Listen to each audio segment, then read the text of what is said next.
want to say, you know what, you're in the right place, right? If you're joining us tonight, I just want to say you're in the right place. You know why? Because not very often in life, right? Because it's not very often in life we get the privilege to enjoy 49 years old. And I actually just turned 49 on Sunday. I know I don't look it, guys. Don't tell me I look it. I know I don't look it. Right? That's my prayer. My prayer is I'm going to look this way even when I turn 80. If you believe that, you want to wish me a happy birthday, you want to wish me long life, and the fact that I will look this way when I turn 80, I want you to drop that down in the comment section, guys. But you know what? Here's the deal. This is what's even more interesting and more important to understand, right? I turned 49 last Sunday. And birthdays do something interesting to you, right? Birthdays actually make you look at your life going back. Because when you are young, remember, when you are young, you celebrate the number. But as you get older, you start measuring the lessons. You start measuring how far you've come and if there are things you have to show for that. Because life really has a way of teaching you things the hard way, guys. About money, about purpose, about people, even about time. So tonight, my goal in this live stream is I want to share with you the 7 lessons that forced me to learn the hard way. Lessons that completely changed how I think about purpose, how I think about wealth, how I think about success and legacy. And if you stay through this live stream, you'll be amazed by the 7th lesson. Because over the years, I realized something. I realized that what we all look at like success and wealth and achievement, accomplishment, it doesn't happen by happenstance. You are not going to stagger and accident your way into a life of meaning. It usually follows a structure, it usually follows an order. And that structure, I've been able to coin it in a very specific blueprint called clarity, protection, multiplication, acceleration, and perpetuity. And we're going to talk about those things. But tonight, if you're building a life, if you're building a family, you're building a future, some of these lessons might just save you many years of mistakes and pain. But before we start, I would just like to know where you're coming in from. Where are you tuning in from? What city? What state? What part of the world, right? I would like to know that so I can give you a shout out. Because 49 is close to 50, so that's half a century. And that is half a century of lessons.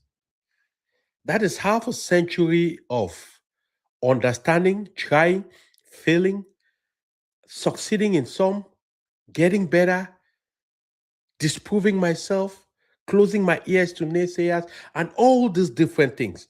So, this was a special birthday to me. Not only because I've gotten to the point at which I've gotten in my life right now, but because a lot of my brothers, I'm talking about my blood brothers, some of my favorite blood brothers never made it to 49. They died earlier than 49. My mother made it to 50. And I'll be 50 years next year, right? So I know that it is a privilege, a plumping privilege and pleasure to be alive, celebrating 49 years old. And when you reach moments like this, something really happens.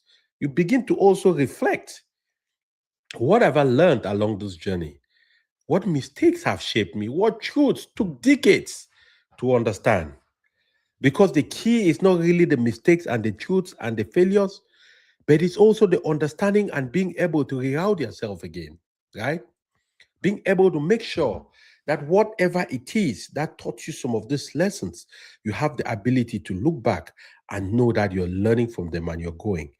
So, hey, if you're joining me tonight, whatever part of the world you're from, I want you to drop a message down in the comment section. Celebrate my birthday with me. I just turned 49, right? I know I don't look it and I want to stay that way. And if that is your prayer for me, I'm not talking about the haters here.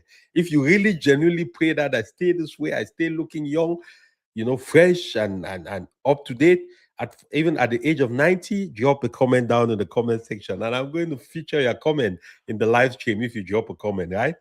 So there are a lot of things that will happen in your life. There are a lot of roadblocks that will come. There are a lot of different circumstances that will do one of two things. It will either instruct your destiny or it's going to crush your future.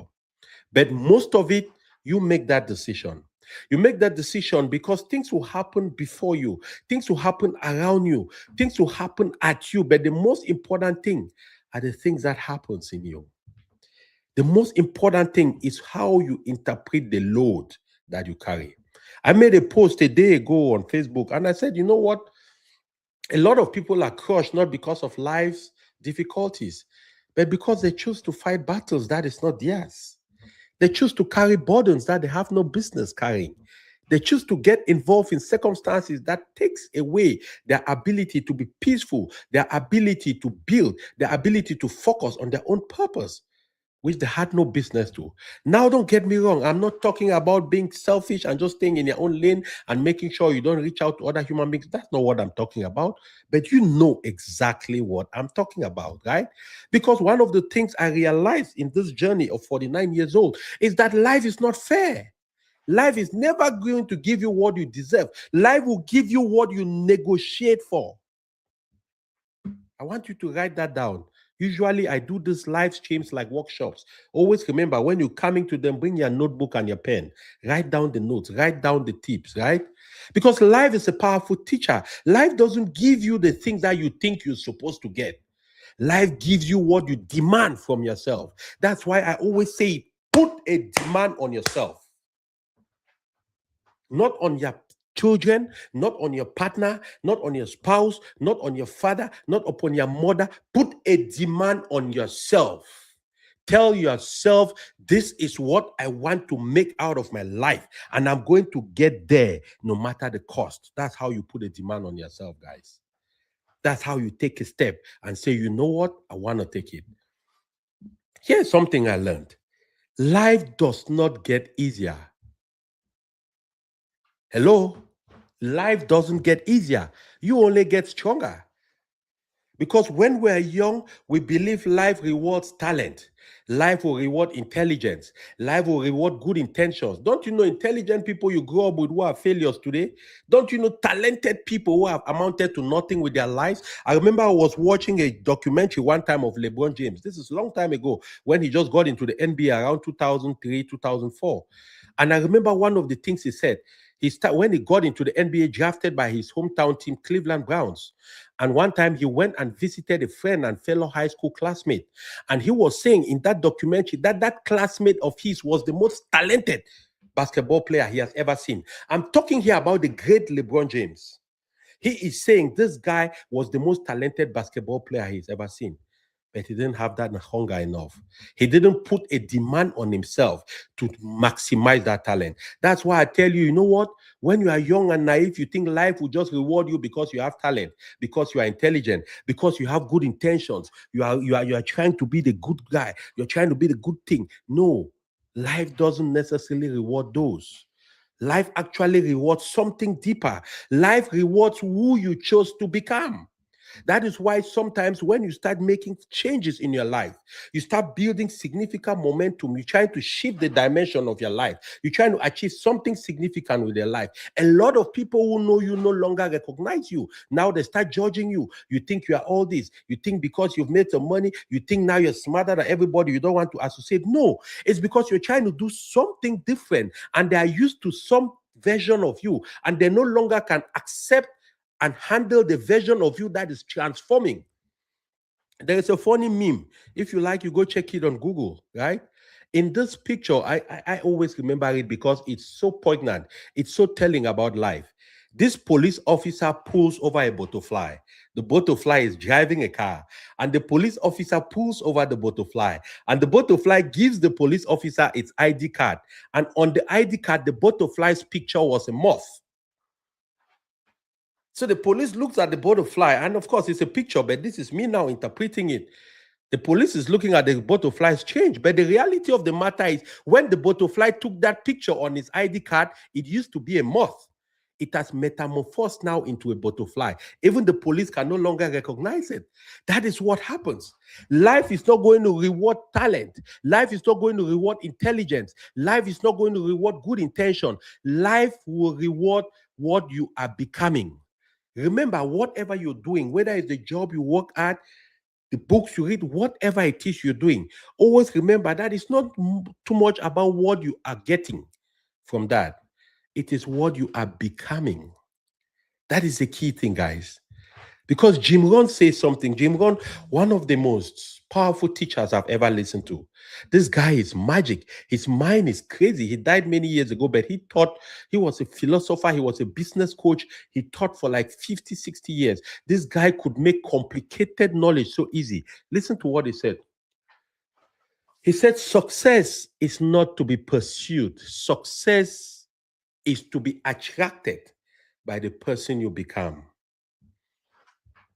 That means your income, your influence, your opportunities is not going to come by necessarily pursuing them.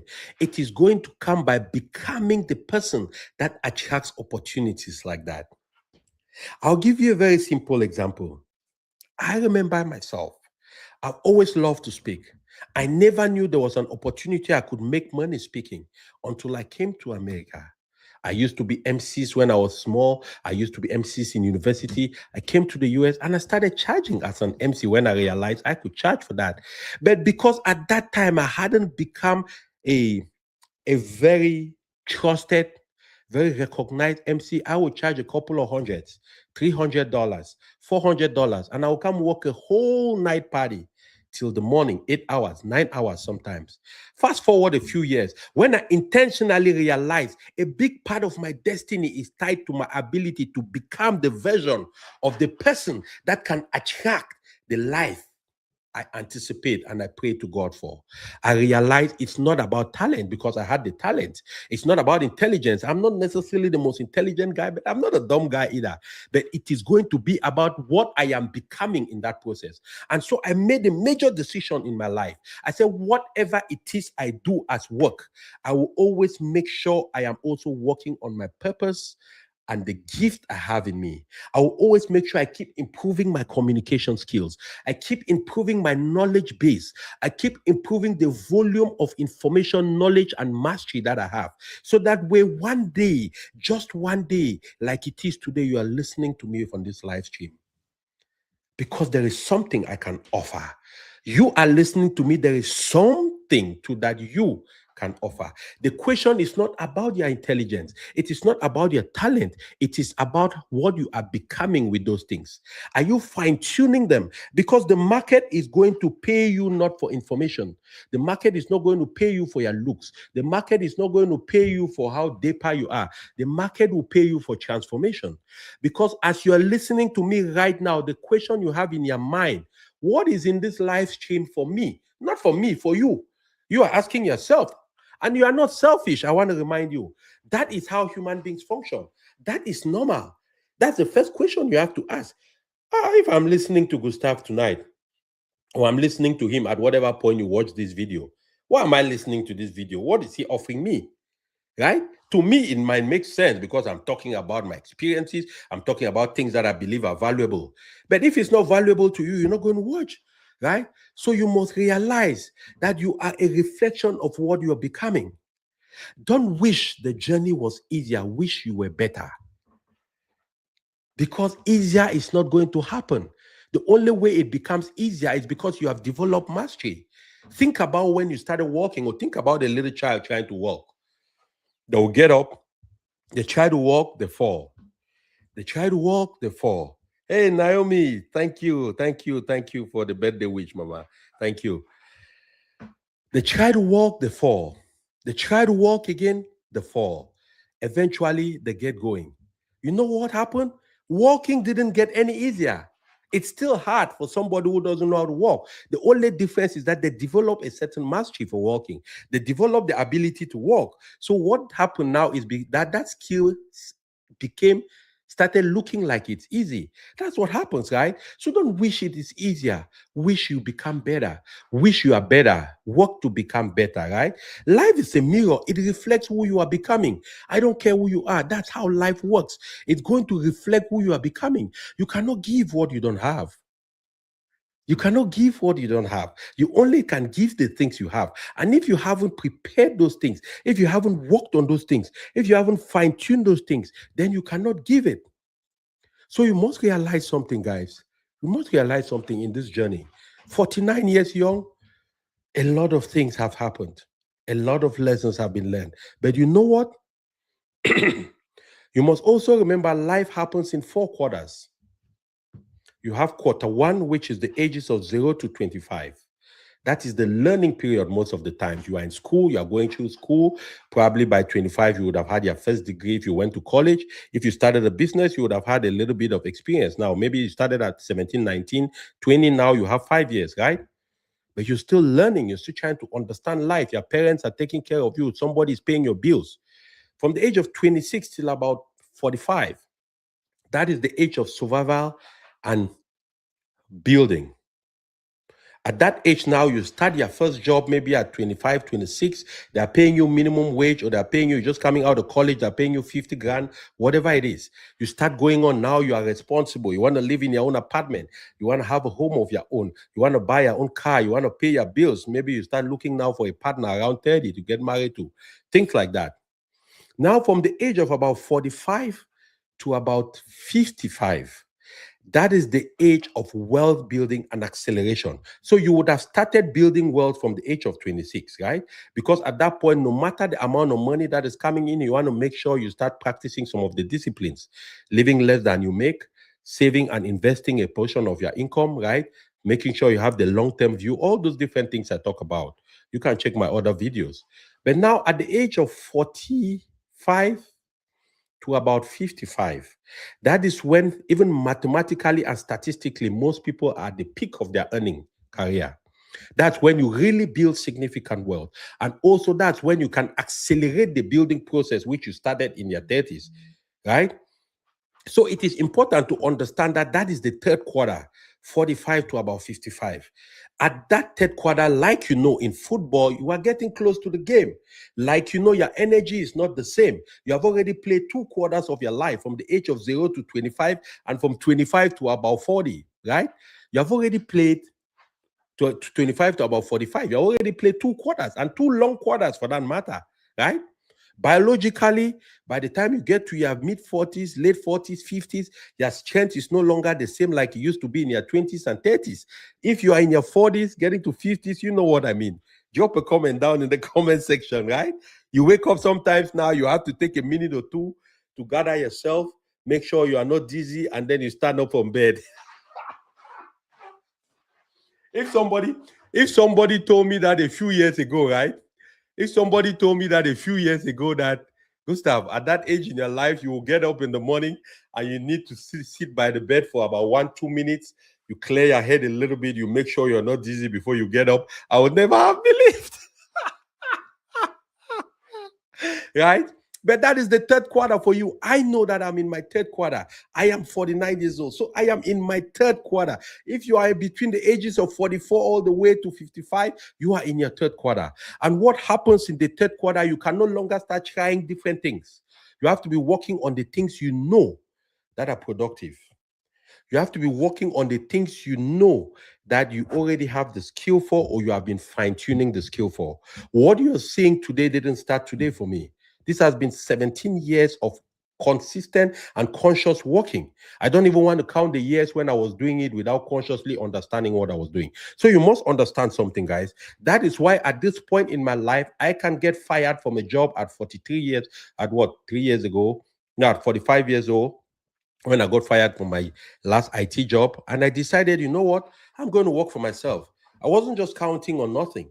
I was counting on the fact that there are these skills, there is this gift, there are these talents that I've been working on over the years, and it shows prospects of being able to produce enough income for me to live off of. But the big question generally was, okay, how long is it going to take to get there? That is the key question. And the way I answered that, and I want to tell you, this is one of the things I've learned in my 49 years. There are times in your life you must listen to the inspiration when God is speaking to you. If you notice in your life, there are things that you are assigned to do, and you keep trying to escape from those things, you try to do other things, but somehow life keeps bringing you back to that thing. Because God doesn't have a loud voice that can speak to you. God speaks to you through your gut. It speaks to you through your instinct. It speaks to you through the spirit telling you and instructing you. I understand, of course, you don't have to make a stupid decision, abandon a job, just go out. No, no, no. That's not what I'm saying. But I'm saying that at a certain point, you must find it in you to sit back, look at the trajectory of your life, look at the things that people come to you for, and look at how you can transform that thing into something that can be productive economically for you. I don't know if that makes sense. So you must understand these things, guys, because in the third quarter of your life, that is when you accelerate your growth. If you're building your wealth at that time, that is when you are earning the most. That is when you want to make sure you are saving the most, you are investing the most, right? Exactly at that point too, because at that point your kids are mostly, if you have kids, they're mostly growing at that point. The pressures too are adding at that point. You have children might be going to college, your parents are getting older, you need to take care of them. So there's that sandwich point in your life. It's also called the sandwich age and the sandwich generation, which is our generation, because we are taking care of our children. My first daughter is in second year of university, and we are also taking care of our parents. Unfortunately, I lost both of my parents, but other people still have their parents, right? So you have to understand the dynamics of this stuff, guys. And I'm sharing with you these lessons so that way, if you don't understand these things, you can learn something, and it will help cut down your mistake propensity, and it will help cut down some pain. Now, the fourth quarter, that is from the age of 55 to 65. That is the legacy quarter. That is the quarter in which most of the things which you needed to have done with your life, you're supposed to have done. But I also understand that as an immigrant, for most immigrants coming into America, England, Canada, a lot of times we start late. So this doesn't necessarily apply to us by the letter. And I want you to understand this, guys. This doesn't necessarily apply to us by the letter, but at the same time, it's a guide. Starting late doesn't mean you won't finish great. You can start late and finish great. And if you're just joining my stream and you don't know who I am, my name is Gustav Biachu. I'm a wealth strategist and a legacy architect. All right. Follow me on YouTube, follow me on Facebook, so that way we'll keep building together, and I'll be helping you uncover your purpose, build wealth, and build a lasting legacy. And so, if you're in the fourth quarter, I have a lot of people who come to me and who listen to my channel. Most people are in their seconds. If about 30% of the people who follow me are in their second quarter, which is between the ages of 25 to about 40, and 40% is between 40 to about 55, and another about 50%, and another 30% is above the age of 55. So I know it. I know that a lot of people are struggling in their third and fourth quarter because of certain decisions they had made in their first and second quarter, because of certain recklessness, because of lack of education, lack of understanding on how to multiply your money, on how to even multiply your own self, on how to develop. There are a lot of people who sat in the same career who believed that they were going to do it for 40 years and die. They didn't see the writing on the wall. They didn't know that by the time you get to your 50s, you might get fired. Companies are laying off older people because they earn more. They want to bring younger kids, pay them less, who know AI. They take over the jobs and they pay them peanuts. That's the reality of the market. But now your job is to be able to count on yourself, because you must realize that the bird sitting on the branch is not counting on the branch to save its life. It's counting on its ability to fly. I hope you captured that one, right? It's not counting on the branch to save its life. It's counting on its own ability to fly. And so we are living in a time which is being confirmed to me now by the experiences I've had, that you must find a way to count on yourself. Your job doesn't have no plan for you, guys. The government has no plan for you. The government used to have something called pension. They no longer do that. That's why they said you have a 401k, so that you take care of your retirement. If you don't save in your 401k, you die of hunger. Right? That's the meaning of that. We hear the stories for the people who live in the US, Social Security is going to run out and things like that. Those things are true. It's not going to run out, but Social Security is not enough. Average Social Security retirees in America, average money they receive from Social Security is $2,000 a month. Granted, as an immigrant, maybe you have a choice. At that time, you can be spending more time in Africa where the cost of living is less. So your money can go further, but that will not be enough money. So you must have plans for yourself, guys. I'm just saying this. You must have plans for yourself. So one of the things I realized, 49 years old right now, learning, understanding these 4 quarters of life, is that you know what? In that first quarter of life, you are learning skills, you are learning disciplines, you are learning how the world works. And then you fast forward from there, right? You come into that second quarter. At that point now, you start working, you start paying bills, you start raising children, you start trying to find your footing. You try one job, you don't like it, you move to another job, you're trying to figure out what is it that you want to really do with your life. Yes, I went to school to study economics, I went to school to study engineering. I don't know if it's really engineering I want to do. At that point in your life, in the second quarter, you can afford to make some of those moves because you still have some time in front of you. But when you get into the third quarter, this is your highest earning quarter in your career, from the ages of about 45 till about, from the ages of about 40 till about 55. That's when you're going to make the most amount of money. That's when you're going to get to the peak of your career, right? In this quarter, this is where many people finally start thinking about wealth. They start thinking about getting serious about building wealth. Meanwhile, they have lost something they cannot recover from, which is time in the first and second quarter. That's why I share this information now, guys. And if you're in the third quarter, you should also let your children who are in the first and second quarter listen to this information, because it's going to save them. It's going to avoid the pain that some of us have gone through. Right? You go to Walmart, you go to places, you see people today working double shift, triple shift. I'm not saying it's a bad thing, but that is not sustainable to live for an extended period of time. You can do that for the short term, build up some capital, invest that money, and or if you have a specific project, but you realize that there is no way you can sustainably work for 30 years over time. Most of the times, your body is going to break. You will not even be able to enjoy the fruits of your labor, because by the time you want to enjoy, you are so tired, you are so sick, you are so broken. So it's important. I'm sharing these things in retrospect so that somebody can learn from them and do better. Right? So in the third quarter, this is the quarter where finally most people wake up and go, oh, I'm 45. God, I'm getting close to getting retired. Oh, I still have another 25 years, but I don't have enough money. If I fall sick today, what happens? That's when people start panicking. And that is when a lot of people fall into scams too. I want to warn you, because it's usually in this age bracket, 40 to about 55, where you are trying to grow your money fast, because you realize you no longer have as much time like somebody who is starting in 20s. Now, at this point, you get easily scammed because every shiny object seems genuine to you, because your mind is so focused on growing your money fast. You are not thinking about risk. So you must understand, even though you will be asking questions, did I build anything this far? Did I invest? Did I create assets? But you also want to be intelligent and smart about the way you go about investing. That is why it is important to be in communities like this. Because with a community like this, I'm a long-term investor. I'm an investor who seeks to help my clients and followers, coach them in ways that they can minimize their risk, grow their money safely, without stress, without headaches, and without necessarily needing to take exponential dangerous risk. That's why I never talk about trading on the stock market, because it is gambling to me. Only 5% of traders ever make money. Of those 5%, 95% of them broke even. Only 5% of the 5% make a profit.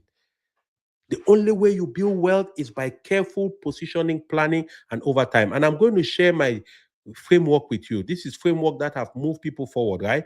But let's talk about the third quarter.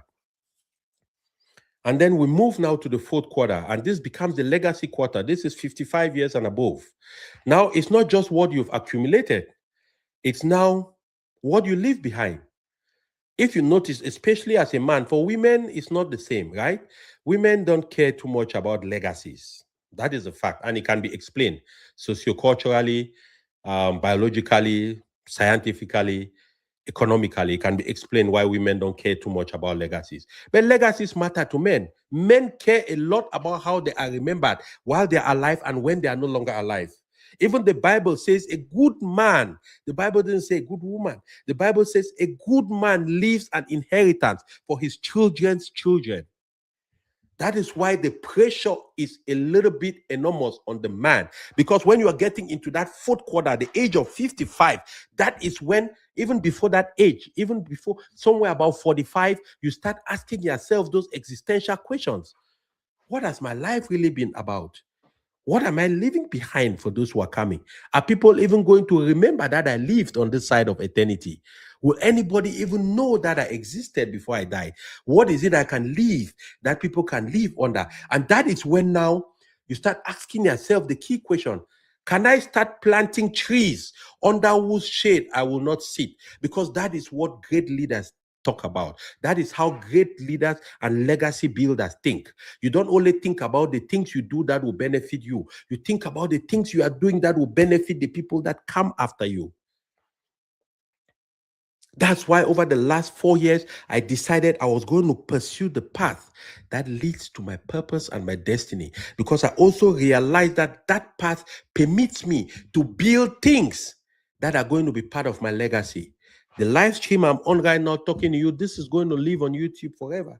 I will be using this in the next few years to translate them into books, into programs, into videotapes, into all kinds of things. That is part of my legacy. Now, I might not make money from them before I die. I don't know. Maybe, maybe not. But people who come after me will. And it's not only the money, but they'll get knowledge. They'll get guidance. They will get advice. They'll get information that can drastically transform their lives. That is what I'm talking about, right? Because it is about what you leave and what you leave behind. You must understand something. Jim Rohn said your life doesn't get better by chance. It gets better by change. I remember a few years ago, I was watching a comedy skit by this guy called Chris Rock. I'm sure you all know Chris Rock. Chris Rock is one of the funniest people I've ever seen. And Chris Rock said something funny, extremely funny, but poignant. He said, when a black man dies, he leaves a bill. And when a white man dies, he leaves a will. When a white man dies, he leaves a will. And when a black man dies, he leaves a bill. Guys, it was funny like heck. People were laughing. I laughed too, and I still laugh today when I watch that skit. But you know what? It was very telling. It was very painful. Because to an extent, one of the things we don't think a lot as a people, as immigrants, as people from the continent, as black people, is what is our legacy. And let me tell you the power of legacy. This is one of the things too I've learned over my 49 years. When you think about your legacy, it forces you to look at the end of your life and then you start reverse engineering that life. There is no better way to do it because you see the end and then you start building towards that end. So what that really does is that it gives you a clear destination. So the question now is a roadmap to that destination. And in that roadmap, there will be detours. In that roadmap, there will be different things. In my roadmap, there were a lot of detours in my life. Bankruptcy came, foreclosure came, a failed business in Africa for 3 years. I had to come back to complete annihilation. My mama died a few months when I came to America. My pops died while I'm being fired from my top IT job, making double six figures. I'm confused. I don't know what to do. All of those are detours. For those who don't know what detours are a rerouting on your path. You are driving on the highway going somewhere, and maybe they are doing a road work or road construction or something, and they show a sign, exit here, and use another road to come out in front. Right? So understand that when you have that roadmap, there will be detours. It's not going to be straight. But know that at the end of the day, if you faithfully, you intentionally, you honestly follow those detours that God is driving you through, you will come out ahead. You will come out ahead. You will come out ahead. The reason why a lot of people don't, number one, is either they didn't work on it. Number two, they didn't define what ahead is. So when they even got there, they didn't know that they got there. That's a big challenge. A cross-section of people I meet high-income people to come for me for coaching. And a lot of them, I've met people who make $400,000 a year, $500,000 a year, and they are still anxious about money. Even when their expenses is not too high, they just still feel like it's not enough. They are not doing well enough. They haven't planned enough, guys. That's why it is important to have clarity on that, right? Because as immigrants, we understand something very powerful. We understand the power of sacrifice. For many immigrants coming into America, it is a major sacrifice. For some of them, their families had to sell homes to send them here. Their parents had to sell properties. The family is counting on you. I remember my cousin in 1987 when he was going to England. At that time, not too many people were traveling, so it was a big deal. And we got to the airport to say goodbye to him. The whole family was there. My uncle with my cousin, his son. I mean, like 50 people. We even had a traditional dance at the airport, hitting the traditional bagalong from Cameroon. Right?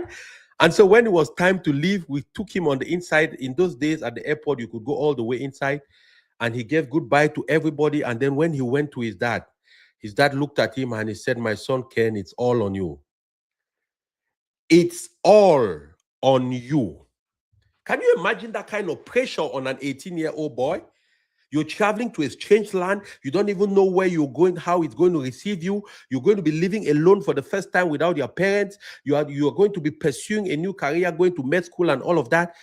But your father is already telling you that the family is counting on you. That's the kind of pressure. That's the kind of resilience a lot of African immigrants come with. That's the sacrifices they make, right? Africans know something about rebuilding their lives. There are a lot of people who come into America, into Canada, and they abandoned careers in Africa. There were doctors, there were engineers, there were public servants, there were police officers, captains in the military, the big directors at different places. They abandoned those careers, came to America, restarted their life. It's not easy. I know what it means to restart your life, especially after losing everything. So let me tell you something. Immigrants know how to start again. Immigrants know how to build from nothing. They know how to sacrifice comfort for opportunity. But here is the tragedy. Many immigrants remain trapped in survival mode forever. We work extremely hard, but you never transition into ownership. You know what? Hard work creates income. There is no doubt. But income is not sustainable if it cannot create itself. Ownership is what creates wealth. Because money on labor will never make as much money as money on money. If you don't take anything from this session today, write that down and take it home. Money on labor will never make as much money as money on money. Because money on money doesn't require labor. I don't know if it makes sense, guys. That is why a big part of my messaging is about ownership. That is why when you get to the fourth quarter of your life, you have to be clear about the assets you own. And those assets have to have started producing something. So here is the big lie we were told. Most of us were told this lie. Well, we go to school, we get a job, we save some money, we retire someday. You know what? That system worked because it was designed for the Industrial Revolution era. It was designed for the time when people were trained. School systems were only designed to create workers who will come out and work for 50 years and retire. But in this time, people are demanding more out of their lives. People are asking themselves, so if I'm going to live for 74 years as an average male, right? If I'm going to live for 74 years, I start working at 20, I work for 40 years, I retire, I start working at 20, I work for 45 years, I retire at 65, and then I have another 9 to 10 years to live and die. What kind of madness is that? What kind of madness is that, guys? So people are asking themselves the question, no, I don't want to. I want to have options. I don't want to be forced to work till I die. I want to be able to have the option to work or not to work. And that is where this message comes in, because you must understand that that strategy doesn't work anymore. because life has moved. Today, we have a lot more opportunities to duplicate yourself. By the time you work in the afternoon, you make income from your job, you invest that into assets. The assets are working for you while you are working at your job. It's going to shorten your work time. So if you were planning to work for 40 years with enough investments, you could work only for 50% of that time, because the 50% you are working and the other 50%, your investments are generating wealth in your assets, and you now have that option to work or not to work. That's what I'm talking about, guys. These are some of the lessons I've learned in these 49 years I'm sharing with you. That is not about speed, it's all about strategy, structure, and an intentional, simple, repeatable system. Anytime you try to go too fast, you're going to break your leg. Trust me, you are. It's about a simple, repeatable system based on pillars of structure. That system, like I said, worked before. But today, saving money alone doesn't create wealth. I've said that. Go watch a video, a live show I did last week about savings. It doesn't. It's not going to create wealth for you. The maximum you're going to get is about 4% in a high yield savings account. I know people who are just comfortable sitting in their account, but that's not going to help you, because when you get to the third quarter, you get to the fourth quarter, you start looking at your assets, you start looking at the things you need to live off of. It becomes problematic. It becomes really problematic. Inflation is going to destroy part of your savings. Taxes erode your income. Real wealth comes from ownership. Owning companies, owning pieces of companies, owning pieces of businesses, owning stocks, owning real estate that is investment real estate that produces cash flow, owning intellectual property. What are those ideas you have in your head? Why don't you put it down in the book? If you don't know how to write a book, you know what? I'll be doing a series to teach you how to write books with AI. You just go to ChatGPT, you keep recording the ideas. You don't need to record it in a very formal way. Pick up your phone and record the ideas you have at 2 a.m. in the morning. Keep recording them, And then you can pop it into a system, ask that system to organize it into a 10-paragraph, 50-page book. You have started. I'm going to teach that. I'll be doing a class to just teach people how to make income writing books and putting their ideas into action. Right? It's Les Brown who said something. He said, if you want something you have never had in your life, you must become someone you have never been. Guys, I don't know if anybody is feeling me tonight. Right? If you want something you've never had in your life, you must become somebody you've never become. If you want something you have never had in your life, you must become somebody you have never been. I want to say a big shout out here to my brother Anjiwa. But most importantly, Dr. Nkwende Martin, my mentor, my big brother. Doc, you inspire me quite a lot. I pray that the good Lord is going to give us an opportunity one day for me to tell people who you've been to me. You might not know, but I'm seeing you, and you stay blessed with the things you're doing. And by God's grace, it will all come together. I'm running on your shoulders. I speak on the authority I learned from people like you. I'm glad you're on the live today, joining and listening to me. Thank you for hopping on. Guys, you know, before I even continue, one of the things I learned too in these 49 years, guys, is that it is important to give honor where honor is due. All right? Dr. Martin Kwende, incredible man. He doesn't only inspire me, he inspires millions of people. He's built a massive business in the US. Now he's replicating the same model, empowering entrepreneurs in Africa, in Ghana, in Senegal, in different parts of the world. I'm going to have a chance to have him on my podcast one day soon, and he's going to talk to you about all the things that he has been doing so that we can learn. That's why I honor you today, Doc. I honor you. I give you flowers while you can still listen and hear them. So let's keep going here, guys. If you want something you've never had, you must become someone you've never been, right? So, in this process of failing, of learning, of trying, and all these different things, I also came to the realization that I need to position all the things into a concept and a blueprint, which I designed called the Wealth Blueprint. And it's a 5-pillar blueprint. It starts with clarity, which means knowing where you are, knowing where you're going, knowing your why, knowing who you are, right? It moves then to protection, protecting your income, protecting your family and assets through life insurance, right? Through things like emergency funds, right? Protecting your intellectual property through making sure you have the intellectual property rights on your name, on your business name, on your books, on your YouTube channel. Those things have to be packaged and put in a company, and that company put in a trust. We are going to talk about all of this. I have videos I've talked about these things. You can check them out. But now the third pillar of that blueprint is multiplication. So when you've had clarity, you now protect through income, through life insurances, through certainly your emergency fund. Now you want to go ahead and start multiplying your money, because at that point you know that multiplication requires time, compounding at the extent of time in the market. So you don't want to break that compounding by coming back to it because you had an emergency. All right. The fourth pillar, acceleration. So after you start multiplying the money, the next thing now, think about it like a train, right? What do you want to do to add more combustion to the train? Maybe add some fuel, maybe add a force behind the train that makes it go faster, or maybe increase the engine capacity. That is what the acceleration, which is the fourth pillar, does. Now you're bringing additional income from somewhere, maybe from a side job, maybe from your books, maybe from different things you're doing. You are bringing that side income now and investing it in that multiplication machine. And so it starts duplicating, tripling, quadrupling, right?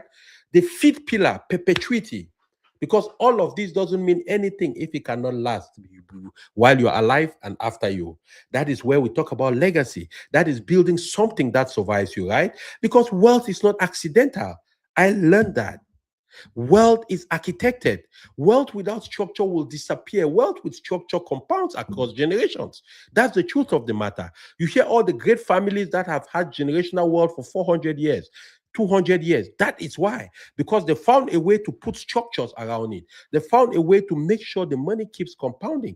They found a way to put safeguards around the money to the certain point where their families can benefit from the hen, but the hen continues to lay the golden eggs.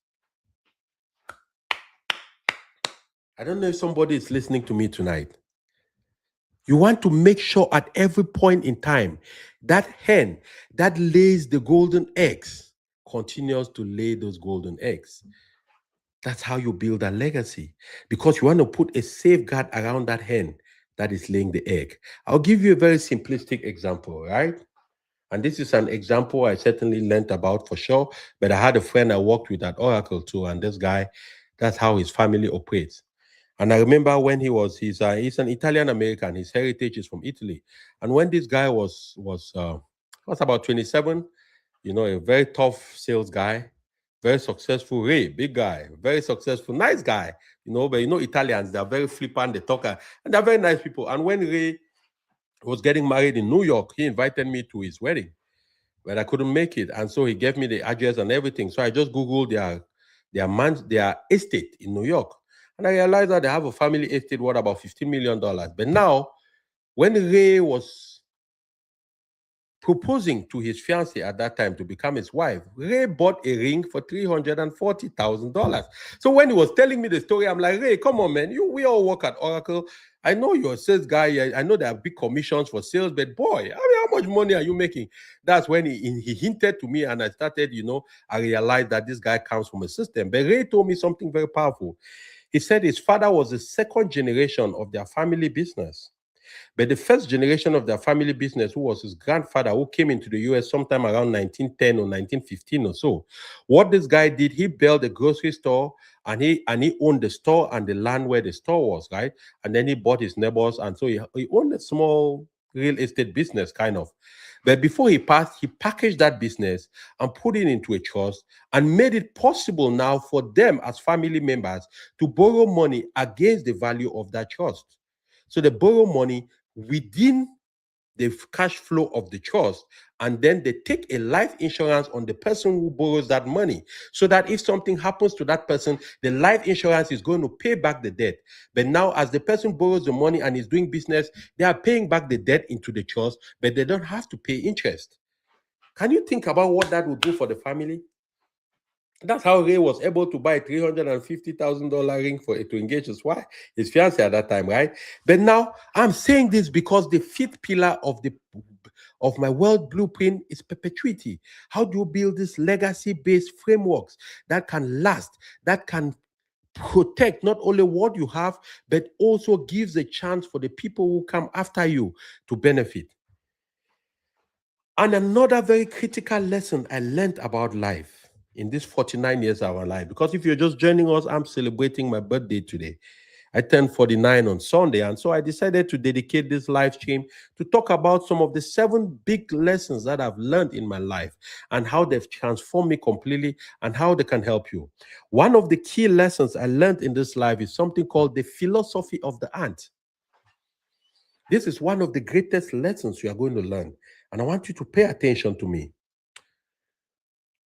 It's incredible that one of the most poignant, transformational lessons you will learn in your life is coming from a very tiny creature called the ant. For those who are believers, in the Bible, in Proverbs 6:6, it says, "Go to the ant, you sluggard, consider its ways and be wise." Guys, let me explain that. Because the ant teaches, if you've ever seen an ant, watch an ant in action, you realize that it teaches some key principles in life. Number one, consistency. The ant does the same thing over and over. During the season of abundance, what does the ant do? The ant is gathering food and taking it back to its territorium.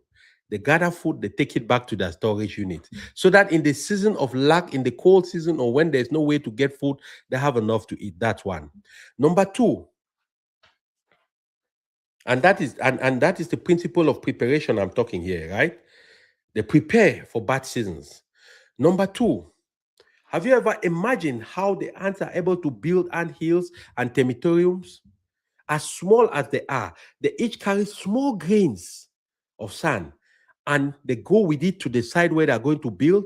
And then there's a certain fluid that comes out that mixes with the sand and it makes it stick together. Imagine how long it takes them to build that from carrying little grains, right? It tells you something. It tells you something about their ability to be consistent, to do the same thing no matter how they feel, to hang in there and do it one step at a time. That is one of the biggest challenges a lot of people have. People are not consistent. I know people have coached before we start off investing, we build their portfolios, everything is good. You come back 6 months later, what happened? Man, I had to go to Cameroon. I went and pulled the money out. Do you know what you've done to yourself? You've broken the ability for that money to compound, especially when it started getting momentum. You cannot be consistent. If you have to win in the game of life, world building, and purpose, and the ability to build a legacy, you have to be consistent. The third thing I learned from the ant, discipline. If you watch ants, they never move as if they don't have a plan. They move with a plan. They are disciplined. If they are going this way, they are all going that way. The people who have to go left, they go left. The people who have to go back to, they are disciplined. And the fourth thing I learned from an ant, persistence. If you watch an ant walking, guys, try this experiment. Watch an ant walking. If it gets to any kind of blockage or impediment on the road, watch it do one of three things. It will either try to go around the impediment, it will try to go over it, it will try to go under. You will never see an ant make a U-turn and go back. You will hardly ever see an ant make a U-turn and go back. That is the mindset of persistence.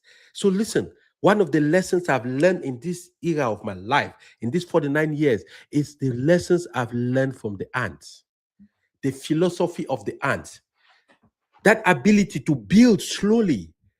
Because when you are building wealth doesn't accumulate fast. It accumulates slow. Anything you are building, whether it's your knowledge base, it will not happen by reading 10 books over 2 months. It will happen by reading those and practicing it over time. If you watch me speak 10 years ago, I'm not speaking the same way today. What has happened is that I've been building slow. I've been building steady, but I've been consistent. I've been persistent. The philosophy of the ant talks about the fact that speed is not necessarily the recipe for success. The recipe for success is consistency, It's preparation, it's discipline, and it's persistence. The ability to keep pushing. Even when things go bad, keep pushing. If you see an ant, you get in its way. Maybe you throw some salt, the ant will eat some salt, it will turn around, it will turn the left, and it keeps going. It will not stop. It will keep pushing. It will get to its destinations. It will. So, in order for you to be successful too with your life, you must make a commitment to yourself. You know what? I will get to my destination. Put a demand on yourself. Put a demand on yourself. Say, you know what? I will get there. Come rain, come shine, come thunder, come haywire. You know, a lot of people give up on themselves very early in life. A lot of people bet on everything else, on their employers, on their pastors, on their partners, on their children, on their jobs, everything, but they never bet on themselves. They never trust their own ability to save themselves, build for themselves, and make things happen by themselves. I've always wondered why. But that's one of the things to have learned in these 49 years, that nobody is coming to save you. You are responsible for your life. You are the owner and the captain of your life. Because Jim Rohn said something, and I keep going back to Jim Rohn because that guy instructed me a lot, especially in a time in my life when I needed guidance, right? He said, success is neither magical nor mysterious. Success is the natural consequence of consistently applying basic fundamentals. You want to get healthy? They say eat an apple a day. Yes, just eat an apple a day. Don't wait 10 days and eat 10 apples in one day. Right? It didn't say eat a chocolate bar a day. Eat an apple a day. You want to get healthy? Get out and walk 2 miles a day. You don't have to run 15 miles. You can do that if you want to get all the six-pack and get as buzzed as somebody who wants to run a marathon. But most people don't need that. All you need to do is just walk 2 to 3 miles a day. Right? You reduce your food intake calories down to 2,000 calories. You reduce the kind of foods you eat. It doesn't mean you have to stop them. No, I'm not one of those who believes in that, but I believe in moderation. You know, let me tell you a very interesting story. This weekend, I was actually hosting a 50th birthday party for a family friend in Houston. And when it was time to eat, I walked over to the buffet table and I was trying to get people to walk faster. And this old lady was walking in front. She's like 75 years old. Now, I had met her before at the counter. And when I went to the counter to get a drink, this lady was asking for a teacup and she made tea. She made tea, put a little bit of honey in the tea. She went and sat down and took 2 bottles of water. Now I came to the dining table. I saw her. There was a lot of food. People were piling their plates. In her plate, she had a few pieces of asparagus. She had broccoli. She had chicken breast. She had one other thing. I forget, but her plate was really scanty, just a little bit of each. And I looked at her, I said, ma'am, I'm impressed here because I met you before. You just took tea and water. Now you are, he told me, my son, I'm 75 years old and the secret to life is moderation. The secret is basic fundamentals. Just do the fundamentals. A lot of people fail because they want to do complex things. A lot of people think investing and building wealth, leveraging assets is complex. You have to be some intelligent guy. You have to be a genius. No. Just put away $500 a month every month for 30 years at averagely 10%. You're sitting on over $1 million. As simple as that. The problem is, are you going to put it? Now, if you don't like the 30 years because it's too long, you can do something about it. Instead of $500, why don't you put $1,000? Instead of 1,000, why don't you put 2,000 a month? That way, it reduces the 30 years to about 15 years. Instead of 10%, why don't you increase your risk a little bit and up for 12%? It might increase a little bit of risk. You might have to buy some crypto assets, but hey, you are reducing that 30 years, right? So what I'm telling you, what I'm just trying to get at is that the whole gist of it is basic fundamentals. That is the key, guys, right? Basic fundamentals. That is the key. Because life, just like compounding, rewards patience.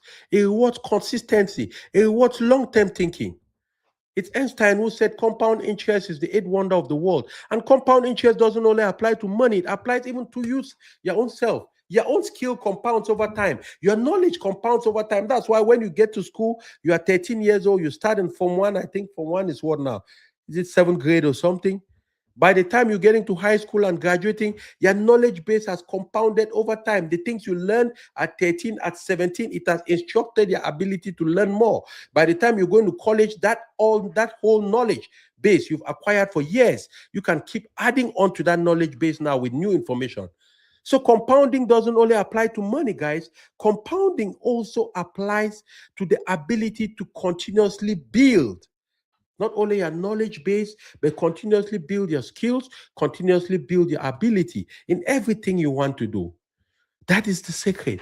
That is one of the things I learned in this 49 years of life. There are times in my life when I've wanted to go fast, and I realized, you know what? Life doesn't reward necessarily the speediest. Life rewards the consistent, the discipline, and the persistent. So, let me tell you, one of the other lessons I learned in this 49 years, which are some of the biggest mistakes people make, and I want you to avoid these mistakes. People spend their best years chasing some things that they later realize is not worth their time. People spend their best years chasing status, chasing things like consumption, want to drink the best liquor, want to eat the best food, want to eat all of that. I'm not saying these are not important stuff, guys, but I am saying that in every season of your life, once you understand the long-term thinking parameter, then you'll be able to calibrate these things. I can't tell you the number of people I know, and you might even be one of them watching me tonight. You are so addicted to approval. You want to do anything, you need everybody to be in support of what you want to do. You need everybody to tell you, yes, it is going to work, it is going to be good, it is going to be great. I always get it always cracks me up when I see people on Facebook or on Instagram complaining, oh, I never get support from the community. People don't support me. I only support those who support me. People don't buy my products. Listen, guys, listen and listen carefully to me. No, why do you need their approval? The reason why you are complaining is because you believe those people need to approve your vision. They need to approve your dream. They need to approve your goal by supporting what you're trying to do. What if they don't care? No. What if they don't care? The people closest to me don't care about what I do. My children never share my videos. My wife never shares my videos. It doesn't mean anything to them. And I don't have no hard feelings about that. You must understand these things in life, guys. You don't need approval. Once you have approval from the God Almighty who made you, and you received it in your spirit, and you're convinced in your spirit that that is what your assignment is, you don't need approval from nobody. A lot of people make the mistake of chasing approval, of waiting for others to tell them, oh, you're doing a good job, wonderful, keep going. Listen, I understand it's human. You might feel good.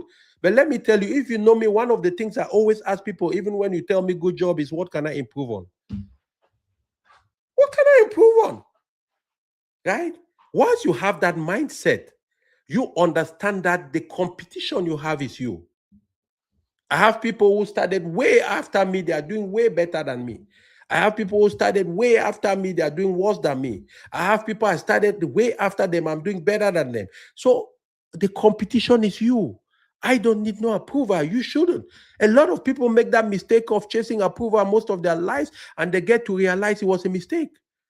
So your responsibility is to make sure that you walk in this lane of what you believe deep in your spirit that has been assigned to you, right?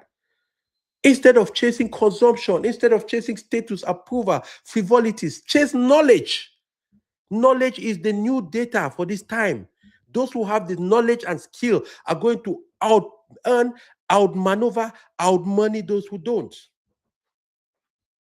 That's the fact. How are you going to learn AI? You're going to acquire AI knowledge. If you don't go chasing the AI knowledge, you go chasing frivolities, in the next 5 years, you'll be surprised everybody has gone past you. And you'll be complaining. You get frustrated. You start complaining, oh, these young boys, they don't respect me no more. The CBR parties, they don't greet because they are making money. I know that because we're doing the IT revolution, right? About 14, 15 years ago when it started.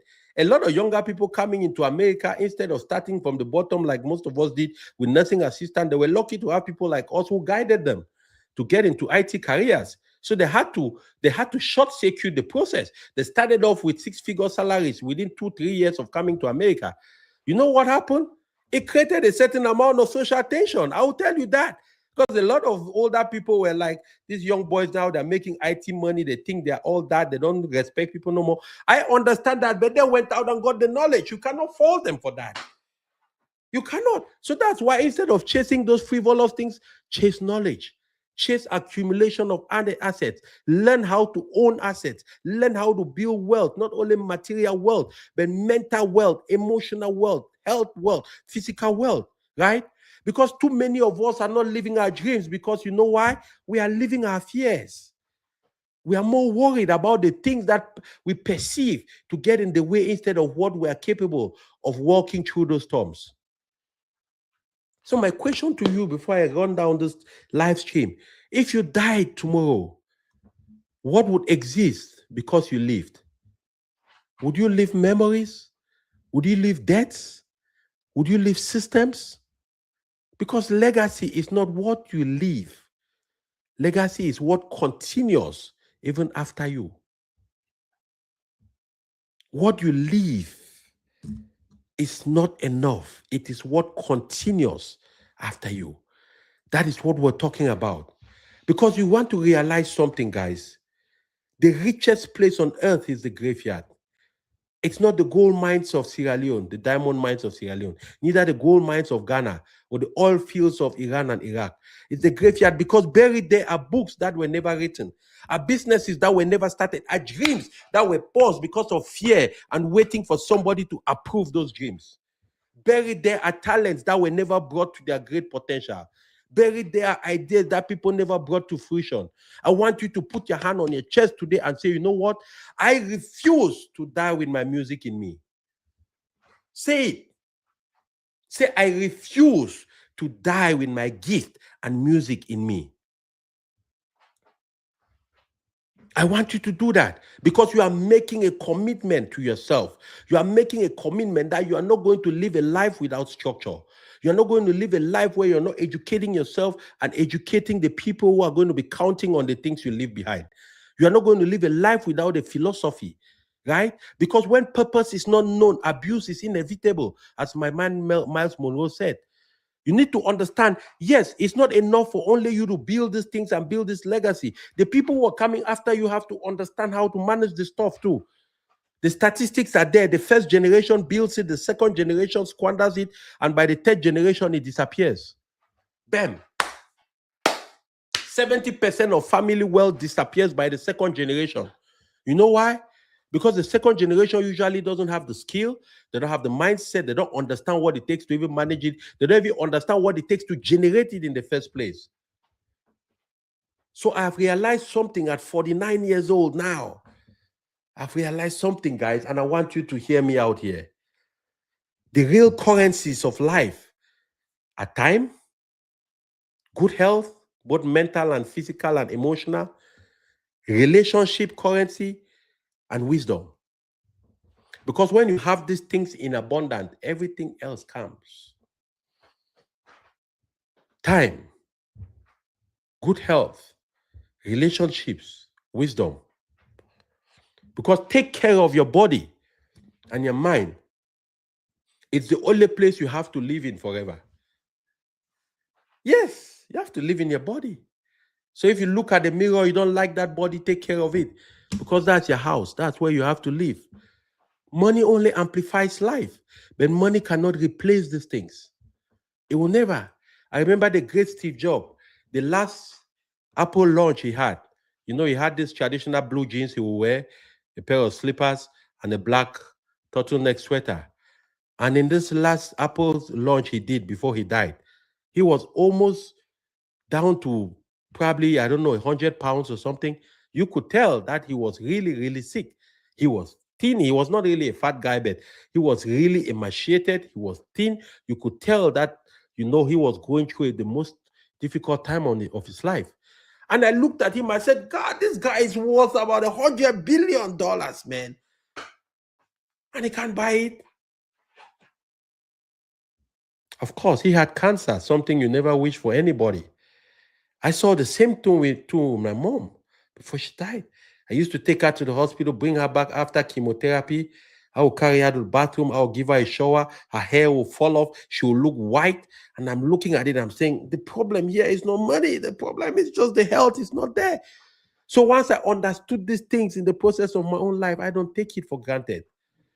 I don't take every day I am alive for granted. Because my wish for you, my prayer for you tonight is that you haven't only listened to this, you're going to share it with other people, but most importantly, you uncover your purpose. You ask yourself, what is my big why? I pray that you understand the leverage. You understand and leverage the power of owning assets, the power of ownership as the centerpiece of your legacy. I want you to think long term. I want you to build something that outlives you. I want you to plant trees whose shade you might never live long enough to sit underneath. You know what? You cannot control how long you're going to live, but you can control what you build while you are alive. Build something meaningful. Build something lasting. Build something that outlives you. Build something that generations to come will never forget, that you walk on this side of eternity, and that yes, you lived. And like the Italian expression goes, viri, vidi, vici, that you came, you saw, and you conquered. Guys, I'm out. Until the next live stream, be well, be blessed, and by all means, never stop being a blessing to somebody.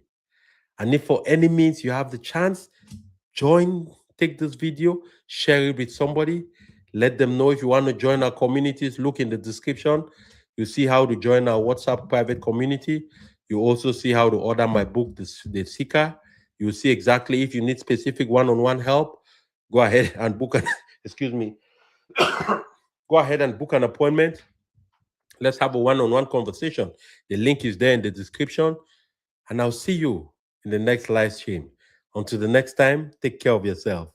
Bye for now.